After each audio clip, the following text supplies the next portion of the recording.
Денот на трудот на 1 мај, денеска се собравте, значи Конфедерацијата на независниот синдикат на Република Македонија и уште 3 граѓански здруженија со цел промена на законот за работнички односи и промена на законот за извршување.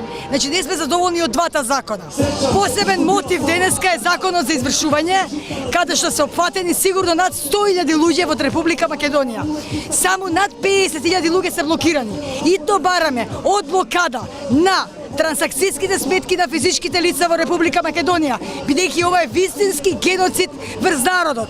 Луѓето не можат да си ги извадат своите пари, односно не можат да живеат од денес до утре, живеат од денес до утре. Втора мерка која ја бараме е промена, буквална промена на законот за извршување, а не шминкање на веќе постоечкиот закон, кој е противуставен, кој е нечовечки, кој им одзема живот на луѓето, бидејќи да одзема дури цела третина од плата или пензија, а знаеме колку се просечните плати и пензии во Република Македонија.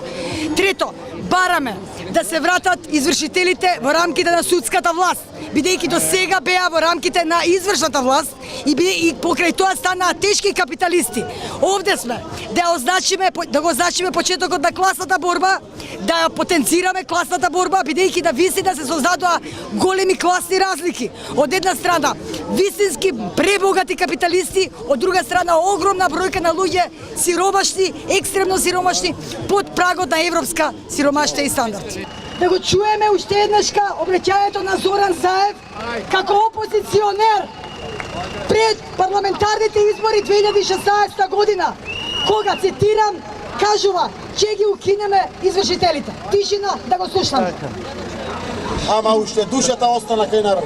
Од што харат извршители на секаде? Нема, ќе ги укинем. Сите овие огромни такси на извршителите, ќе ги укинем. Нема да биде можно по 11 декември компензацијата за извршена извршителска работа да биде 5 до 7 пати поголема од сумата која треба да биде извршена. Судските трошоци и такси нема да бидат и не смеат да бидат повеќе од 20% од вредноста на вкупниот склад.